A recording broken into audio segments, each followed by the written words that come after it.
Good morning. Welcome to the county seat. This is a special edition. The commercial breaks are going to be incredibly short. We have a lot to cover. A little over a year ago, there was a protest ride in Recapture Canyon in San Juan. It led to the conviction of a county commissioner and an independent blogger, with severe fines possibly looming in the future. That is the subject of our show today. We want to clear the air on it. We are going to start with this background piece. Protests and rallies over access disputes on public lands aren't anything new here in Utah. They have been going on for decades. The protest and ATV ride that took place last year in Recapture Canyon, however, was quite different. If you were there, it seemed like any other protest, and really like any other ride. In fact, if the name Recapture wasn't attached to the word canyon, it looked just like any other road. What had changed was the political environment in which the ride took place. The debate over public lands was red hot at the time due to the recent flare-up at the Bundy Ranch in Clark County, Nevada. That event made national headlines and exposed the ugliness of the public lands debate on both sides of the issue. The recapture protest was magnified and instantly linked to the Clark County encounter because individuals from the Bundy incident were also at the recapture protest, setting the stage for a media frenzy over what was otherwise an uneventful ATV ride on a segment of road in Recapture Canyon. Recapture Canyon is also different from other protested trail closures because Recapture has a lot of history, both recent and long ago. Several groups feel they have a stake in the future of the canyon. The Native Americans who live in Blanding and the surrounding area claim it as part of their history. The descendants of pioneers who settled Blanding revere it as a historic thoroughfare. The federal government claims title to the land and route as a Title V road, which they own and control its use. However, history would indicate the road existed long before the ownership claim by the federal government.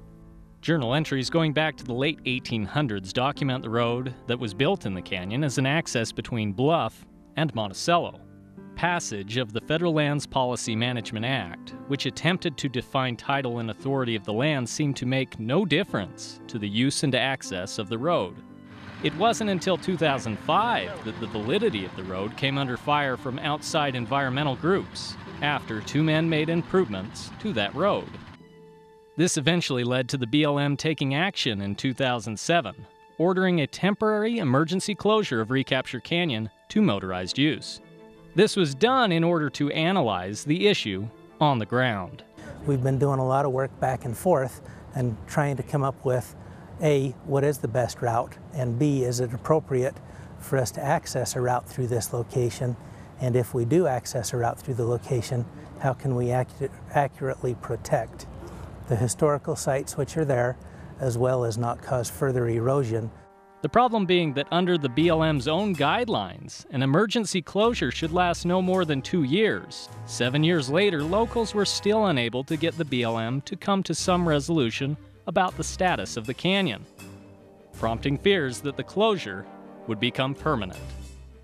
Residents first discussed staging a protest during a town hall meeting February 27th of 2014 because they felt that previous efforts to work with the BLM to reopen the canyon had been ignored.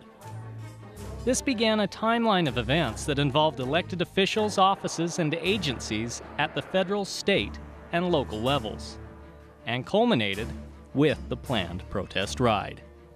The protest and the ride took place on May 10th, with the understanding that they were riding on a county right-of-way, with the permission of the Water Conservancy District.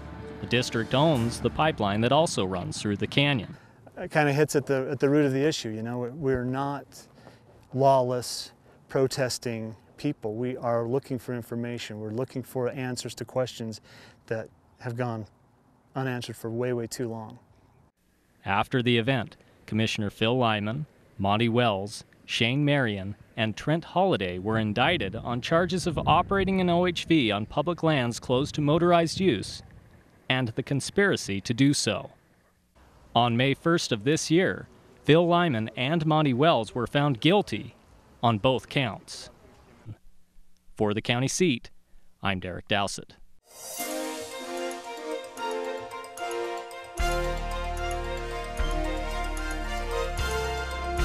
Welcome back to the county seat. Today we are taking a look and analysis of the events at Recapture Canyon that have captured the headlines across the state over the course of the last year. Joining us for this part of the discussion, we have Sheriff Rick Eldridge, the Sheriff of San Juan County, and we have Phil Lyman, who's the Chairman of the Board of Commissioners for San Juan County. Thank you for joining us. Thank you. I would like to start the conversation by just talking about briefly the events that led up to it. Now, Sheriff Eldridge, as I understand it, you had a lot of communication with the BLM and even the FBI. What was happening there? Well, prior to the ride, well, let me back up a little bit. The ride had been planned for quite some time, but then the events of Bunkerville, Nevada took place. So it was right after that federal authorities contacted me. They were concerned that similar stuff that occurred in Bunkerville, Nevada would be occurring at Recapture, where you had BLM and civilians pointing guns at each other. They were concerned that members from the Bunkerville event would be coming over to Recapture, and possibly that could turn into, a sticky situation. I assured them that I could handle the situation. In fact, I reached out to some local sheriffs from Sevier and Grand and Emery and Kane counties, and they sent deputies over to assist me. I even had Emery County Sheriff that came over and told federal authorities that this is what I was going to do and that I would make things safe. And we discussed it in detail, and rather than send a bunch of rangers like initially was wanting to be done, told them I would take care of it and everything would be fine. They backed off, and Sheriff's Office handled the situation, and things went very peaceful. Do you think that it might have been different had there been federal agents there? Oh, absolutely. Yeah, I really believe that it would have escalated the situation, and they even, in discussions with them, they felt so too. So yeah. So Phil, if from your standpoint, I mean, you are sitting here with a conviction for conspiracy awaiting sentencing on this issue. Mm-hmm. Help us understand the series of events that would seem to contradict the fact that this was at any point ever a conspiracy. Well, the first time this came up, the idea of doing something in Recapture was at a town hall meeting. And the town hall meeting was called just because of some frustrations that people had locally, some interest. I'd had a couple other town hall meetings as a commissioner to get input from the community. So we called a town hall meeting, and during the course of the meeting I talked about property taxes, which has been a key issue of mine. We talked about some of those things. Sheriff Eldridge was there. He took some time, talked about law enforcement. And at some point in the meeting, people started to, as it typically does in San Juan County, started to talk about public lands and the frustration. We just come off the heels of the closure, federal shutdown, that closed the national park so people could see that, hey, the federal government has the ability to basically turn off the faucet to our economy if they want to, and it made people nervous. And as we were talking, the idea came up that we're not getting any response. Now 7 years from the time that on Recapture that we'd filed for a right-of-way, 7 years, what was supposed to take 6 weeks, and then they said maybe 6 months was still going on, and people felt like we need to do something. We can't just continue to sit and hope and ask because the other side is constantly filing lawsuits and holding up the process. And in the meantime, we see our economy and our access just shrinking around us. Now, if I'm not mistaken, if you go into the BLM's own policy, an emergency closure has a time limit traditionally of 2 years, does it not? Isn't that usually what their policy indicates? That's what the instruction memorandum said. There were a lot of things that I had a problem with on Recapture, but the protest was broader than Recapture. Recapture is symbolic of the greater frustration. But yeah, two-year time limit before they have to renew that closure order. You actually sought, as far as you could tell, to do this in full disclosure and in compliance with other people. So tell me, just very briefly, who you talked to, when, and what response you got. So Sheriff Eldridge was at the meeting. The day after the meeting, I called local BLM director and said, we had a town hall meeting, and it was decided that we're going to have a protest at Recapture Canyon, told him kind of what was planned. On the next Monday, the town hall meeting was on a Thursday. On the next Monday, I sent State Director Juan Palma a detailed message saying, I don't like surprises, I don't think you do either. This is what we're doing. If we could hurry this process up and maybe get that EA done, which had been promised for so long, we could avoid any of the conflict that might come up from a protest. So local BLM, state BLM, highway patrol, sheriff's office, state legislators, county commission, obviously, among others. This was confined to a Title V road that was issued to the Water Conservancy District. Did you have a discussion with them?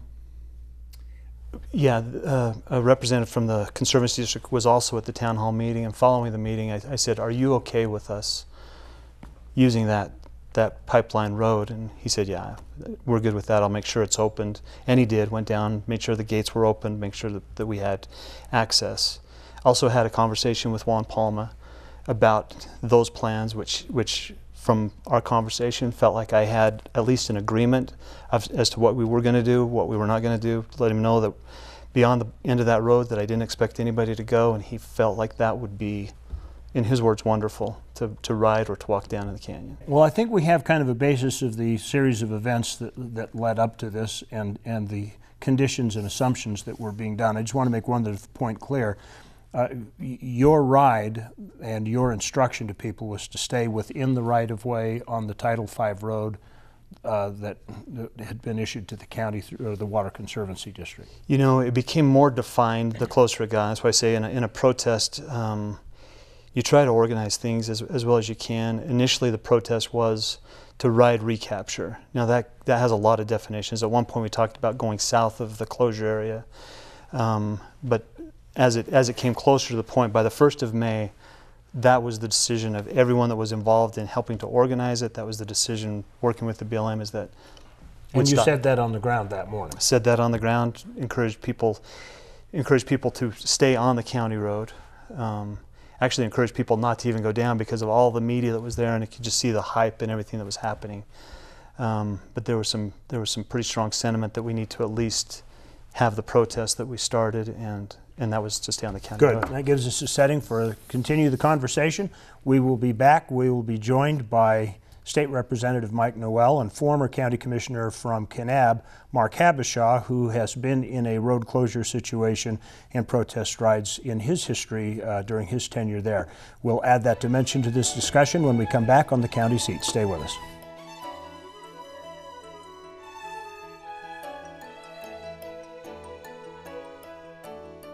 Welcome back to the County Seat. We are talking today about the Recapture Canyon affair that has been going on in the headlines over the course of the last year.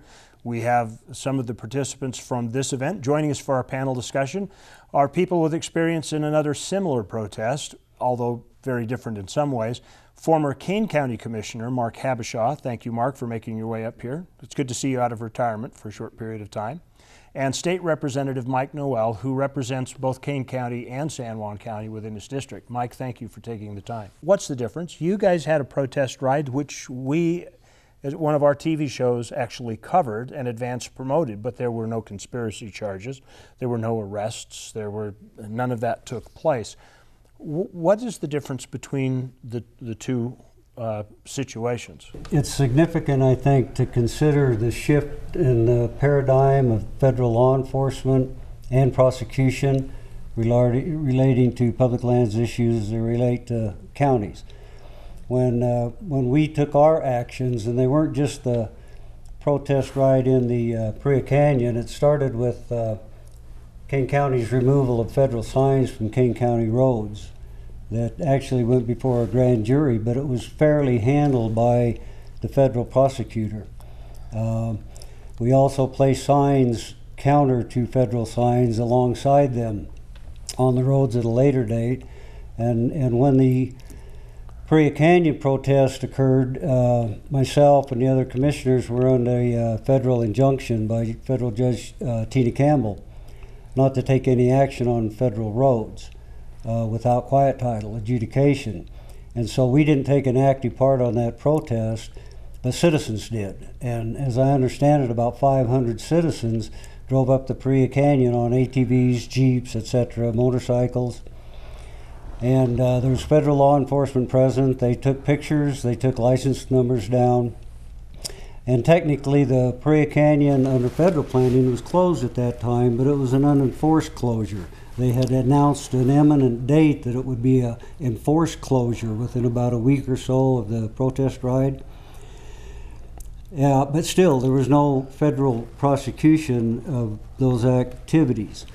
That was, our activities were roughly 10 years ago in that time frame.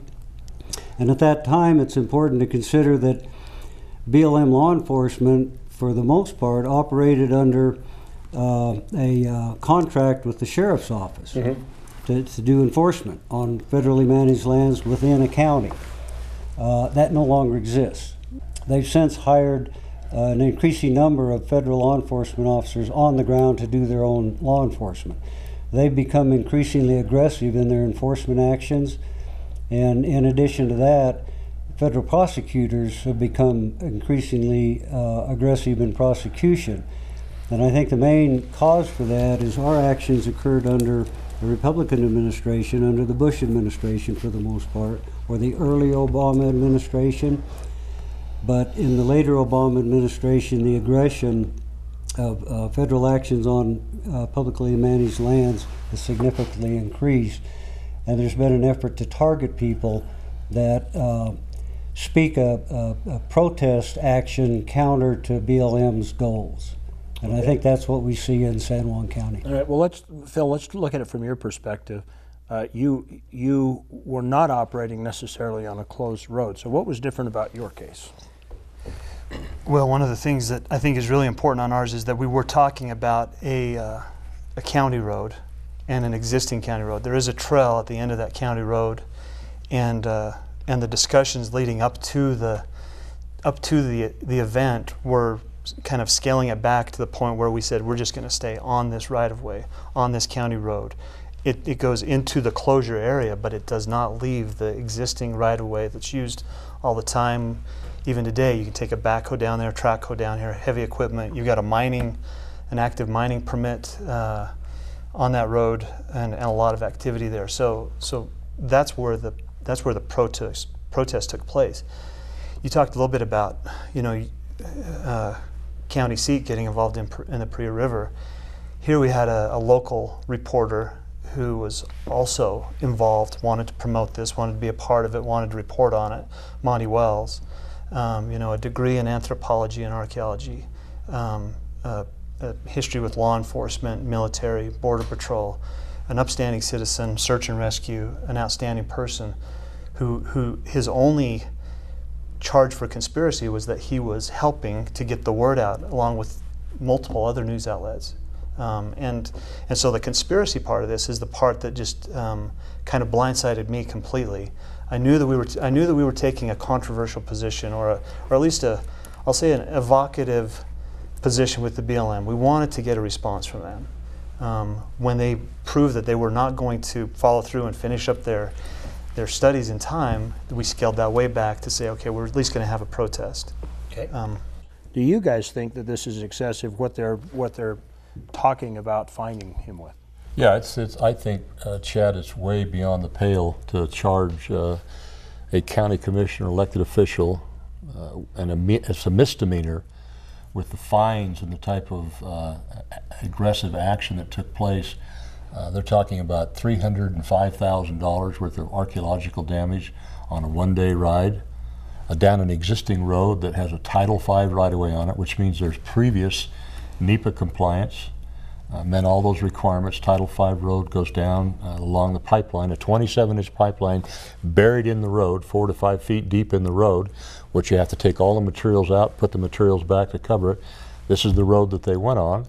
And to come up with $305,000 worth of damages, a $100,000 fine for a conspiracy under a misdemeanor, and then possibly 2 years in prison, that's a little extreme. That's way beyond extreme. That's an aggressive prosecutor that's trying to put a chilling effect on county commissioners in my district and throughout this state I represent 7 rural counties. All of these counties have had similar types of issues with the RS 2477 roads, and it's trying to put a chilling on effect of their abilities to protect the health, the safety, and the welfare of their citizens. So the Paria Canyon ride, like you said, and I was on that ride. We were stopped by federal law enforcement. Even Dan Love was the one that stopped me on this road and asked us where we're going. And we're on an existing county road that was not under any closure or anything of that nature. This is a road that goes down in the Paria Canyon. It was part of the settlement of the Paria town site. There's a town down there. There's a cemetery down there. There's buildings down there that goes from there to Cannonville. During the time I worked for BLM, we drove up and down that road all the time. There were road signs on it, and yet they put in their planning they were going to close this road along with 1,000 miles of additional roads. So we get the question, why do we have to drive on this road, this particular road, when all these other roads? The reason is that's what they're trying to do. They're trying to shut down every single road. They're trying to take away the authority of the counties, the county commissioners in the state of Utah to use these access roads. Why this road? I mean, you have other roads in San Juan County. Why did you decide to ride that road? It's a good question. And Recapture is kind of symbolic of a lot of the feeling and the angst of the local people. Number one, I mean, I'm 4th generation Blanding. My great-grandpa settled in Bluff, and they used that road up through Recapture to get to Monticello. It was declared a county road in 1884 in the courts there in San Juan County, before Blanding was a town. It's got a lot of history, and so the people who live in Blanding are used to, having access to this. You've got a lot of private property on the east side of the canyon, and you got the town on the west side of the canyon. There's a road that goes across there for years and years, and people feel a real affinity to Recapture Canyon. It's a special place to all of us, to the Native Americans alike. And the trail that went through there was an important trail, and it was something that people wanted to enjoy and had enjoyed as an open area legally for decades before that. Is this indicative of a broader underlying problem that is going on? I definitely think so. I think in 1964 with the Wilderness Act began a shift from multiple use of publicly managed lands to preservation of those lands. When FLPMA, Federal Land Policy and Management Act, was passed in 1976, it's changed the whole dynamics of public land management to preserve those lands further. And but there were 3 significant guarantees in FLPMA that allowed the states to go along with it when it passed, our senators and congressmen. And that was, number 1, that all federal planning under FLPMA would be consistent with local planning and coordinated with local officials. That doesn't happen today. The second one was that local law enforcement would be utilized to the maximum extent possible in federal lands law enforcement matters. That doesn't happen today. And the third one was that the Secretary, whether Agriculture or Interior, would adhere to all valid existing rights, that all actions of the Secretary would be consistent with those valid existing rights. RS 2477 is but one of those rights. That doesn't happen today. There's not one single RS 2477 that's been recognized by any federal agency, and the only formally recognized RS 2477s are by the quiet titles that were secured by Kane County in our quiet title lawsuit. So you have to scratch every single road with a court fight. Yeah. And there's 2 patterns. The first one is that BLM will enter into an administrative process to address a local issue. That process never concludes. Until that administrative process concludes, the county is incapable of initiating counter-legal action, because the federal law says you have to let the administrative process play out first. So they play that game with you. That's what happened to us on numerous occasions. That's why we were forced to take action on the ground. And I assume that's why Commissioner Lyman was forced to take action on the ground, because of federal delay. So in my view, the federal government bears a significant responsibility for the conditions we had to deal with in Kane County and the conditions that Commissioner Lyman is now dealing with in San Juan County. It's not all on Commissioner Lyman's back. The third significant issue is that the federal government works hand in hand with environmental organizations, all of them, primarily SUA and the Wilderness Society. Great Old Broads is in San Juan County. We had that same, when we were negotiating our roads issues with the federal solicitor, Larry Jensen, after every one of our closed confidential meetings, he had to get on the phone with SUA and explain what the tenets of our discussion was. That's how closely they work together. And so that's an unfairness that shouldn't be occurring. In other words, local government, state and local government, should be working hand in hand with the federal government for the best of all of our national and local citizens. What's happening is the federal government is working hand in hand with environmental organizations and individuals for their own goals, which are not multiple use oriented, they're preservation oriented, and that's counterproductive to the needs of local people. I think that's another point needs to be made here, Chad, and that's the fact that the counties want to protect these areas. They want to make sure these areas are open. They want to have access to them. All of the roads that we're talking about are roads that existed prior to 1976 and had at least 10 years of use, continuous use, prior to 1966. They had to be, or from 66 to 76. So we've gone to court with our roads to prove these, and the federal government, with the help of the environmental community, have sued us on every count, have sued us so we couldn't bring witnesses. We tried to do affidavits. We did those. Those were all thrown out. Now we had to have depositions. They've held off on letting us get our witnesses to court to testify, and now many of them have died. And so now we're in a negotiation on our roads. We're going to try to go in and get a special master and have a special master look at these roads. And guess who we think is going to be opposed to? We think the federal government is going to oppose that because it's not in their playbook. They want to delay, they want to stop, they want to obfuscate, they want to make sure that we don't get these to court. These are existing roads, just like the road that Commissioner Lyman talked about.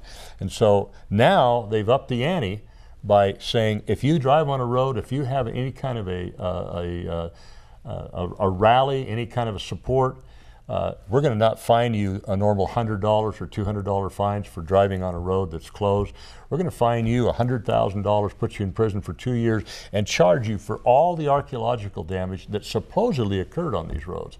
Now we're having an independent review of this archaeological damage because I think it's totally a farce. That an individual can go down there with a few riders down that road that's been used for all these years and had environmental assessments done on that road. When they did the right-of-way, they did an environmental assessment. There were no impacts to archaeology. So how could Mr. Lyman and those individuals that go down that road create $305,000 worth of damage in a ride that took a matter of 2 or 3 hours to go down? It's not the case. Gentlemen, thank you for joining us. Thank you for joining us. Remember, local government is where your life happens. Get involved. And get involved and study this issue more. It's important. We'll see you next week on the County Seat. If you like this video, then we invite you to subscribe to our channel, The County Seat. You can do that here. And we invite you to share with your friends. We also invite you to get all the latest up-to-date information by following us on our social media channels. And if all else fails, make sure that you watch The County Seat Sunday morning at 8:30 right here on ABC4.